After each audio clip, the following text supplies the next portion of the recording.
the mystery for which even the gods performed penance, the Linga Tattva that the Vedas hid in the deepest caves of the Upanishads.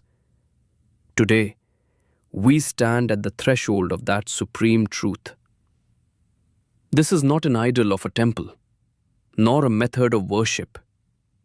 This is the Lingam, the formless, indescribable mystery of the Supreme Soul. This is the very element from which Brahma, Vishnu, and Mahesh originated. And in the end, they themselves merge back into it.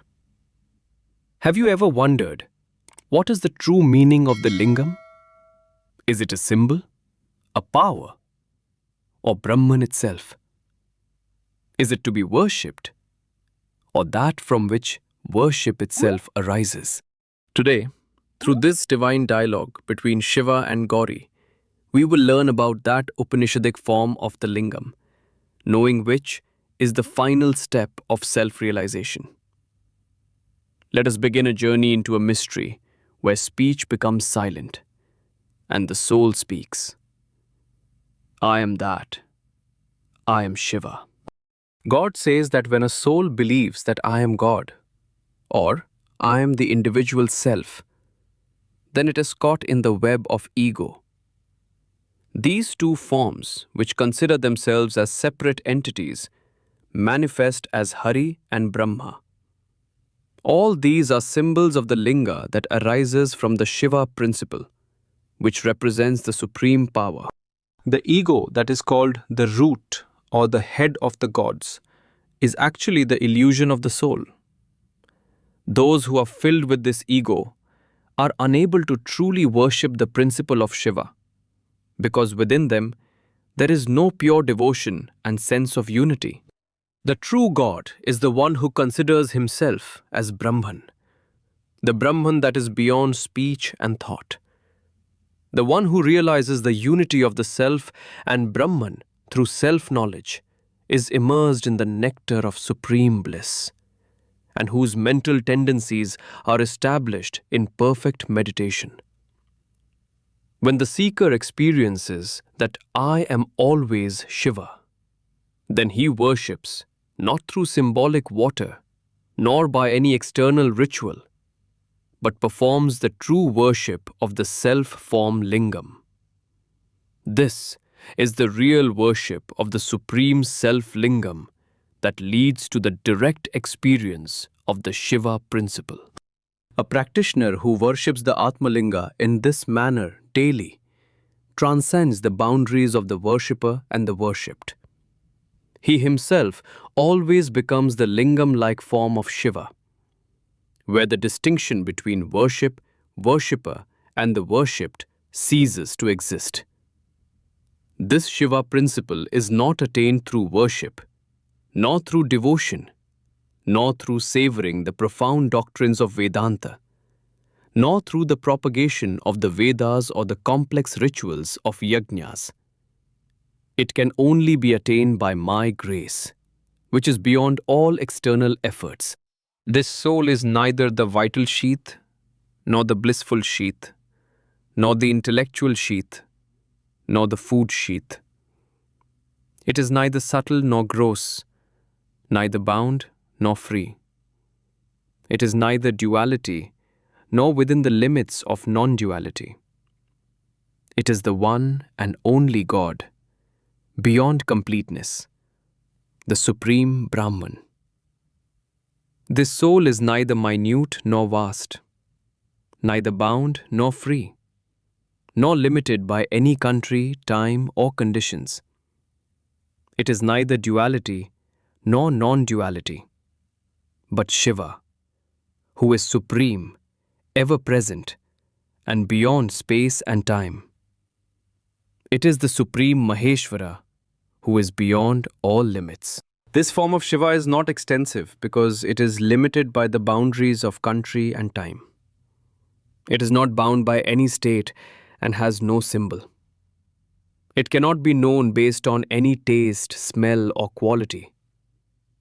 It is the only conscious form, blissful, complete, indivisible, and eternal element that always remains beyond divisions. This element is beyond the limits of mind and speech, soundless, extremely subtle, always pure, and in the form of intellect. It is completely detached, yet pervades all great elements. It is established in the form of a continuous sign, but is also signless, that is, formless. Supremely high like the sky, and while existing as the inner secret of all beings, it remains detached from them. This element is neither situated in virtue nor in sin. It has no birth nor destruction. There is no worry, no pain, no greed, no attachment in it. It has neither a teacher nor a disciple. This element cannot be attained through the arguments of Vedanta nor through ordinary teachings. It is available only through experience and self-realization. The element that is said to have 1,000 mouths, hands, feet, and eyes is now known as the element without external forms, without hands, feet, or a mouth. It is essentially beyond being perceived by smell, taste, or touch, because it is beyond the senses. This element is free from smell, tongue, etc. This element is the fourth state, which never decays, is indestructible. It pervades all bodies, is all-pervading, and is free from all the qualities and properties of the body. This is the soul, the object of desire, both the younger and the elder, beloved, and essentially pervades all paths. This element is free from all pleasures, yet it is the sole abode of supreme bliss. It is the form of the symbol. It is all beings. It is the future. And O Shiva, it is also the present. In it, the entire time is contained. This element is the foundation of the entire universe, its origin, and its very establishment. It is the primordial Brahman, and O Goddess, it is you. This element is the truth. However, this element cannot be directly attained through statements like Tattvam Asi or Aham Brahmasmi until it is experienced. I always experience that this is the soul, this is Brahman, and I am that. Whoever realizes this becomes Brahman itself. This element is above, below, behind, and ahead. O Goddess, it is omnipresent. This element is present in the initial worlds, in all realms, in all directions, in all beings, and in all the Vedas. Deities, demons, sages, and all inhabitants of the earth, this element has entered and is distinctly established in all. This element is both the subordinate and the unique. Attaining its creation is extremely difficult for ordinary beings. It is the eye of truth in the vision of both Shiva and Shakti. By its grace, all elements like air, earth, sun, moon, fire, etc. remain active. The entire universe is illuminated by its light. However, those who are ignorant do not recognize it, and it appears inert to them. For one who attains self-realization, the entire world is illuminated in this element.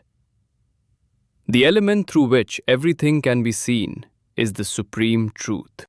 This element is neither visible nor similar to the one who sees. It has no form.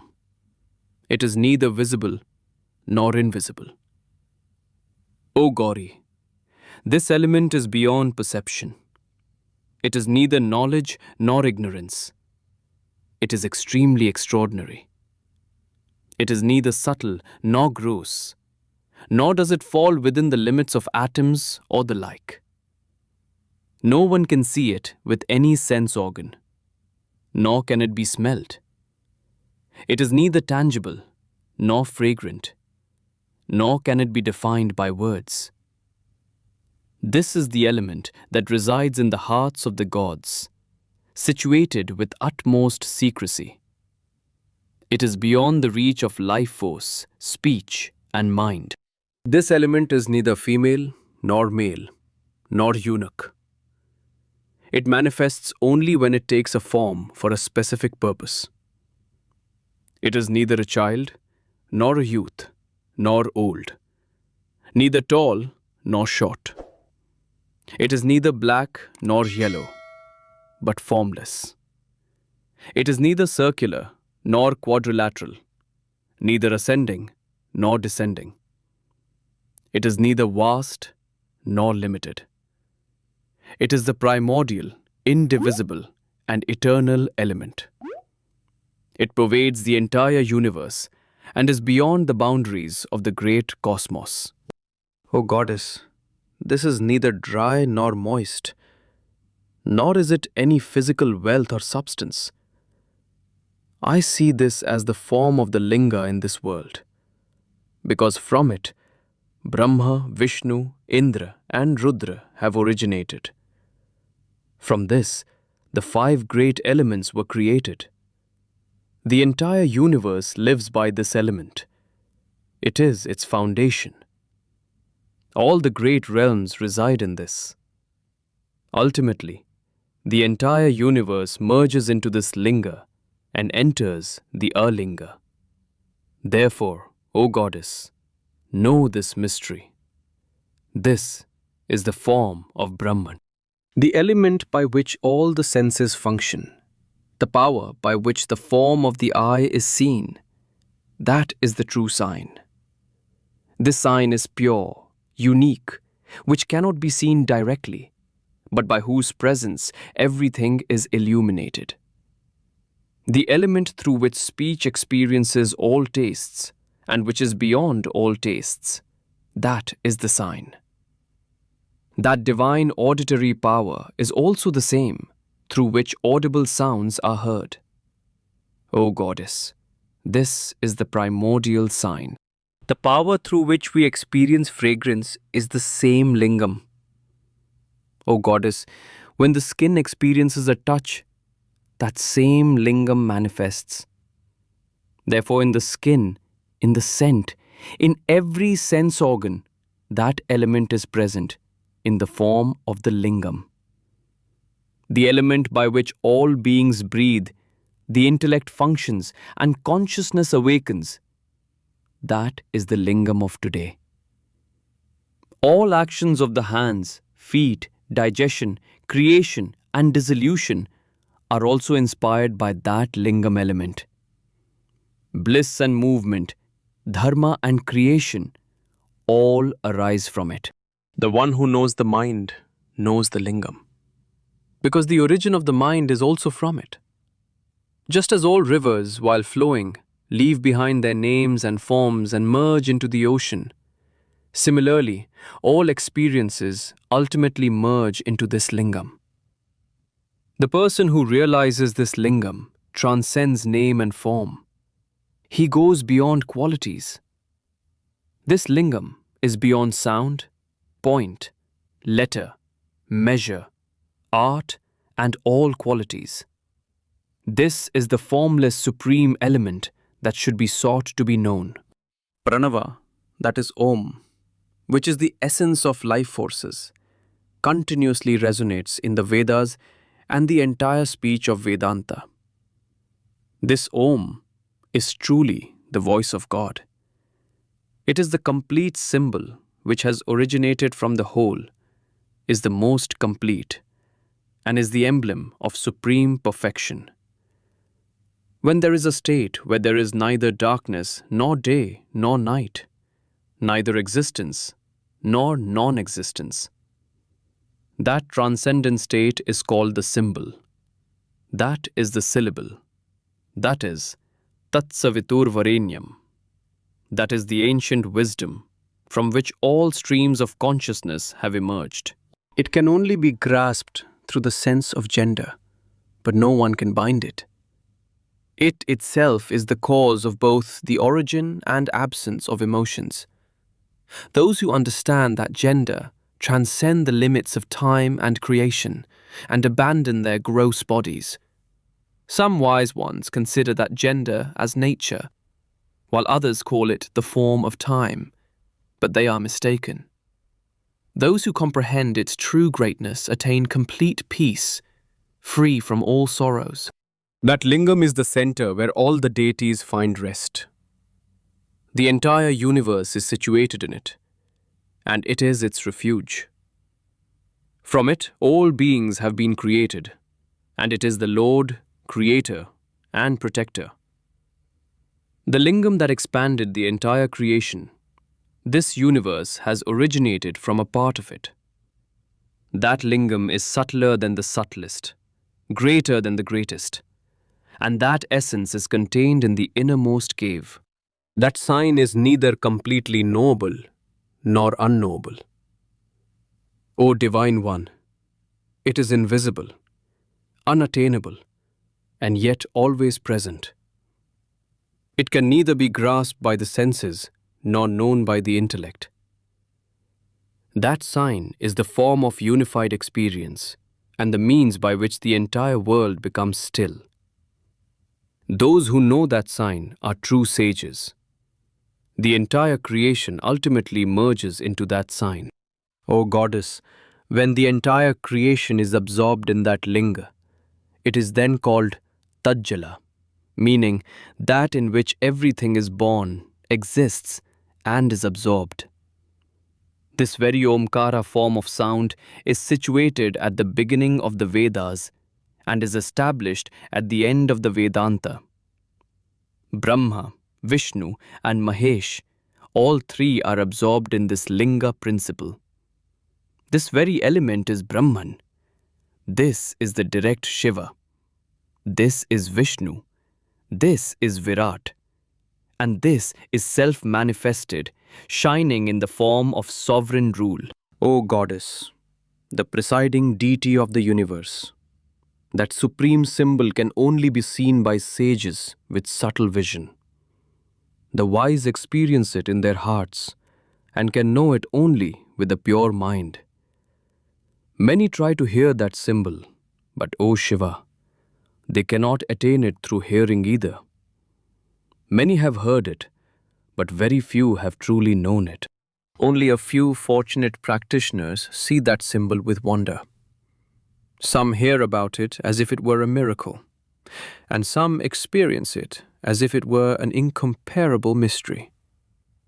Most people do see that symbol, but they fail to recognize its truth. That symbol remains stable in life through the vital and expiratory breaths. One who does not have the essence of the symbol within cannot truly live. This essence is the foundation of life. There is an unborn element, which is one, yet produces many beings in three forms: red, white, and black. This unborn soul, taking a form with a mark, remains attached to the world, and in the end, situated in this very mark, renounces all illusion. One should see that mark, listen to it, and contemplate it with the profound knowledge of the Vedas, which is like a mountain. This mark is located within the body and pervades all living beings. O Maheshwari, who is there that can live without the lingam? This very essence, this very stream of life, this is the essence of the great lingam, which flows continuously.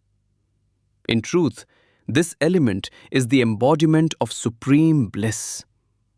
This lingam is self-luminous, self-illuminated, and self-manifested, that which has nothing above it and nothing below it.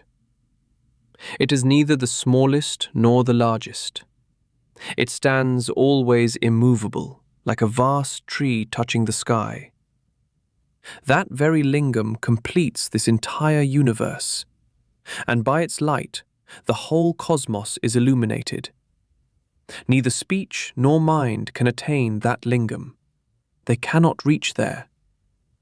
O Goddess, that lingam is such that it extends one finger beyond the entire universe, meaning it transcends the whole creation and spreads infinitely. That supreme lingam itself is the light. The sun, moon, and fire, which are sources of light, cannot give any illumination there, because it itself is the origin of light. By its radiance, the entire moving and non-moving universe is illuminated and remains alive. Just as a wise farmer secretly sows a hidden seed in a certain place in the soil, similarly that supreme lingam is situated in the earth, in the secret place of consciousness. O Ambika, just as people wander above searching for the shine of gold but do not find it, similarly this lingam is extremely subtle and internal, which can only be seen through introspection. The element that pervades the mind in the three states of waking, dreaming, and deep sleep is the sign, Linga. When the practitioner realizes that this very element is the I, he becomes the bearer of the sign and ultimately transcends the sign. Just as a spider spins a web from its own mouth and merges into it, similarly, this entire creation arises from the sign and ultimately dissolves into the same sign. That eternal lingam is Brahman. It wanders in the world through self-knowledge and attains liberation through the same self-knowledge. Therefore, this lingam can be known only through penance and self-realization, not through external religious rituals. This lingam is actually formless, that is, without form. That lingam is situated in the Avimukta region. It is the supreme soul beyond all beings. It is Vishwanath. This lingam is located in Kashi, that is, Varanasi, at the spot between the eyebrows, where yogis directly perceive it through meditation, and from there attain liberation and reach Brahmaloka. There, at the final moment of liberation, they receive the teaching of the Taraka Brahman mantra containing Omkar. O Goddess, one who becomes attached to that linga, their life breath does not rise upward at the time of leaving the body, because they have already merged into the Supreme. This is the state of being without attachment. The visible form of that linga appears small, but it is extremely vast. It is more radiant than the circle of the sun and is endowed with a divine glow like millions of moons.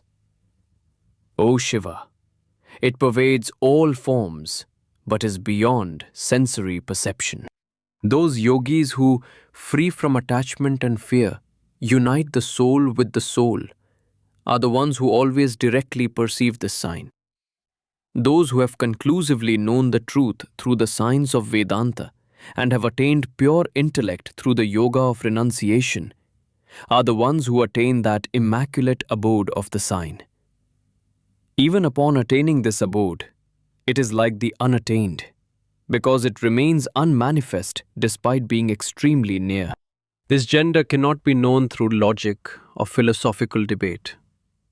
It is an extremely subtle, razor-sharp path.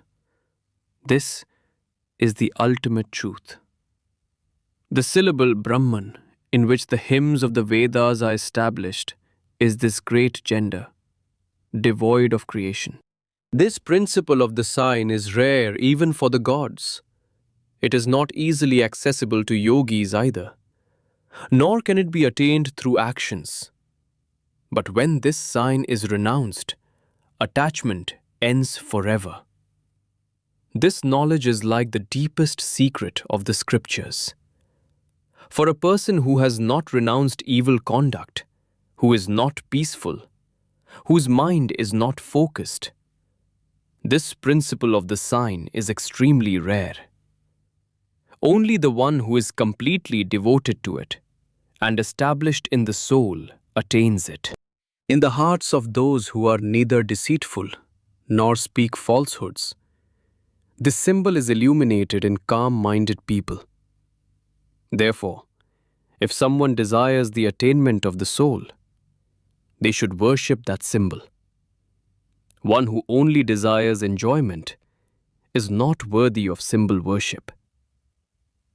O Maheshi, this mystery is very profound, and it is not possible for ordinary people to understand its meaning. Only those devoted to knowledge understand it.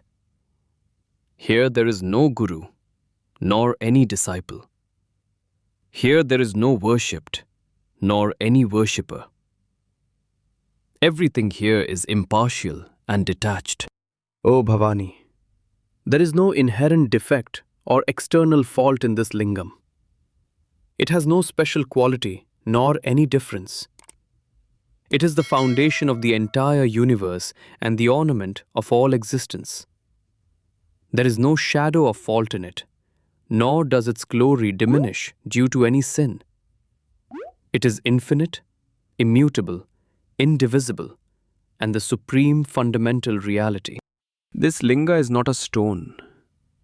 It is consciousness. It is not a symbol. It is the presence of the Supreme. It is beyond the imagination of Brahma, beyond the vastness of Vishnu, and hidden in the silent meditation of Mahesh. That element which, while being everything, is beyond itself.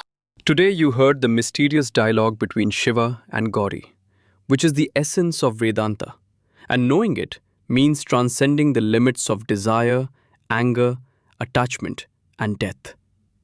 One who knows this symbol does not just know Shiva, but knows oneself. And in the end, this question remains. Will you remain just a worshipper? Or by truly understanding that lingam, will you become Shiva yourself? If this dialogue touches your soul, then share this divine knowledge with others.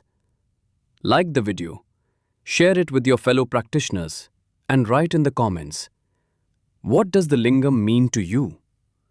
Is it just a symbol, or the ultimate truth that you have just now touched?